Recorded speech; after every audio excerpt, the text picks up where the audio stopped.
sa usa ka international school, nangutana ang usa ka religion teacher sa iyahang mga grade school pupils mahitungod sa kinsay labing dako sa tanang mga tao nga milakat ni ining kalibutana. Unya haron mas challenging ug mas exciting ang maong session nila, miingon ang maong teacher nga tagaan niya $20 ang makatubag sa husto sa maong pangutana. Who was the greatest person who ever walked this earth? Diha ko na usa ka Irish boy, mga kaigsuonan, miisa siyang kamot ug miingon dayon, "Ma'am, I believe Saint Patrick was the greatest person who ever walked this earth." Ug ang magtutulo na kanayon, "Yes, Saint Patrick was a great saint, but sorry, Sean, he's not the greatest person who walked this earth." Dihe usa ka Latino nga miisa siyang kamot makaigsunan og nagkanayon, "Ma'am, ang labing ngilngig nga tao nga miagi nining kalibutana mao si Saint James." Ug miingon ang maong magtutudlo, "Yes, it's true. Saint James was a great apostle. But I'm sorry, Antonio, he's not the greatest." Dihe usa ka Pinoy kuno makaigsuonan nga maka-afford, mao no naka-eskwela international school, nga miisa siyang kamot ug nagkanayon, "Ma'am, ang tubag nako ni ana, Mary most holy." Ug ang maestra nagkanayon, "Yes, Mary was or is the great mother of God. Pero I'm sorry, Juan, she's not the greatest." Diyay Hudiyo nga bata makiigsuonan, a Jewish boy, miisa siyang kamot ug nagkanayon, "Ma'am, I think I know the answer to that question. The greatest person who walked this earth was Jesus Christ, the Lord of the universe." Oh, I tell you, makiigsuonan, impress kayo ang maestra ug nagkanayon, "I'm so surprised, Jacob. Not only that you got the right answer, but especially because you are Jewish. Unya ang imong tubag, ang among Ginoong Hesukristo. Impressed yung kay kunimo dong. Here is the $20 bill." Ug ang bata nagkanayon, "Ma'am, I have to be honest with you. Deep in my heart as a Jewish boy, I know that the real answer is Moses. Moses.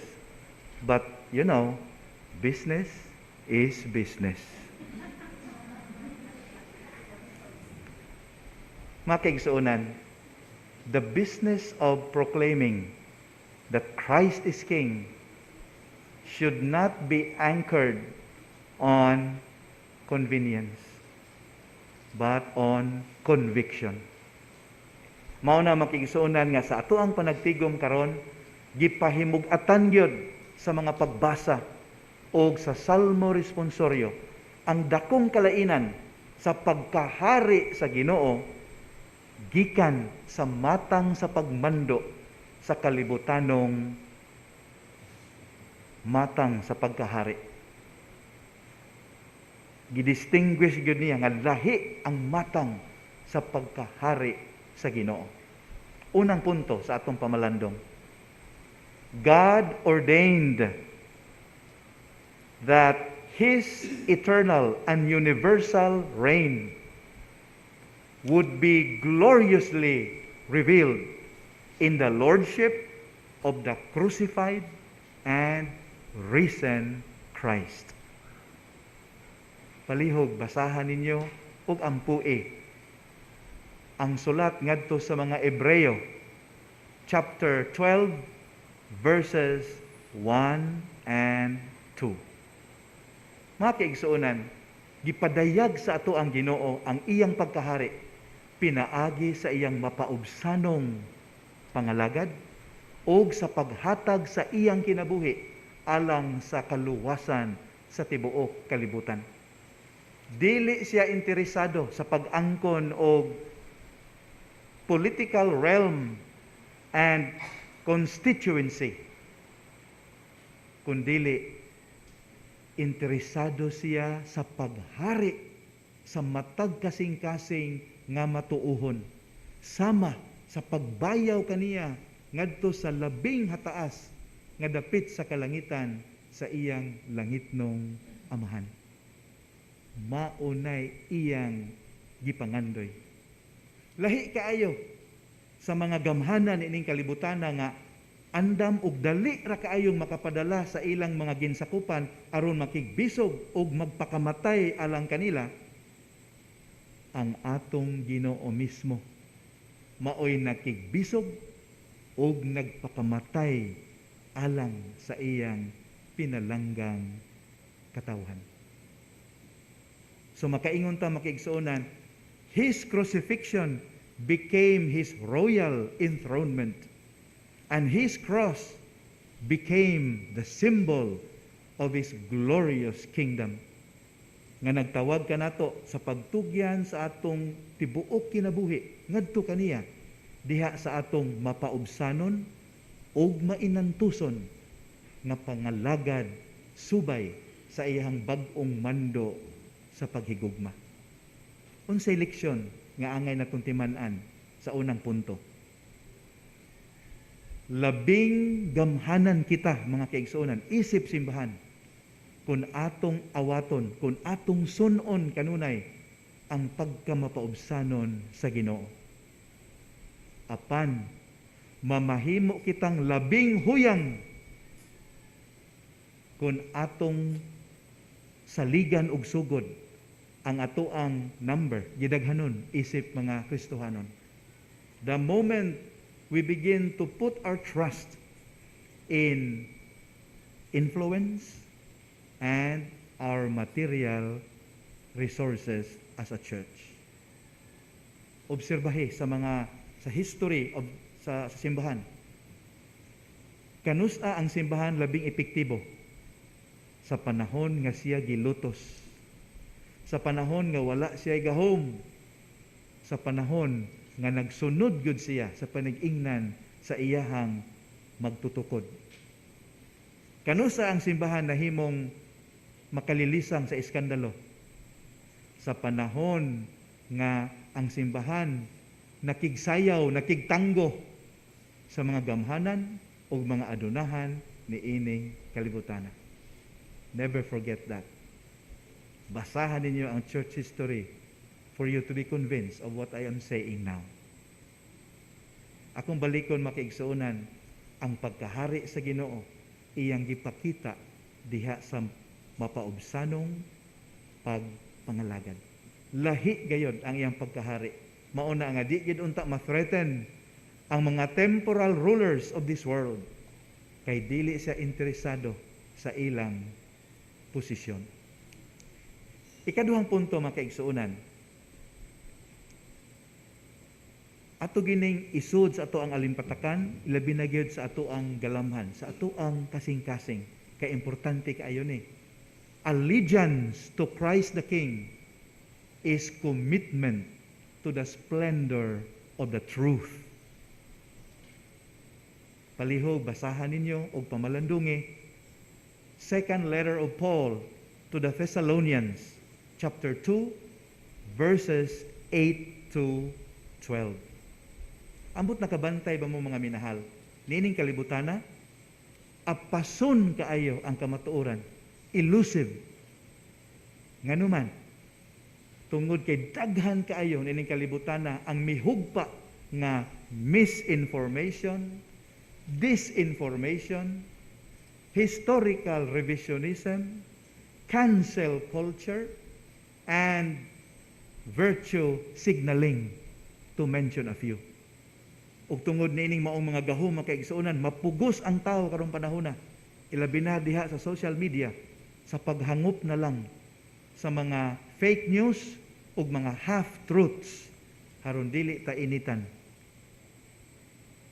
Haron dili ta ma-ostracized, haron dili ta ma-excluded. Unang miingon ko, elusive ang kamatuoran niining kalibutana. Apan timan-an nato, bisag unsaog atake, bisag unsaog tuis ang kamatuoran, dili gayud kini mabuntog. Sama sa nahinabo sa Ginoo sa gisgutan sa santos na nga ebanghelyo nato karon.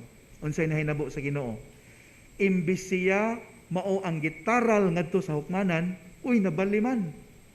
Siya naman hinuon ang nag-usisa sa gihasol nga tanlag ni Poncio Pilato. Wa guday kahukom si Pilato. Nahasol siya sa tinubagan ug sa mga pangutana sa Ginoo. Bali, ang Ginoo na mo'y interrogator. Dili na ang interrogated one.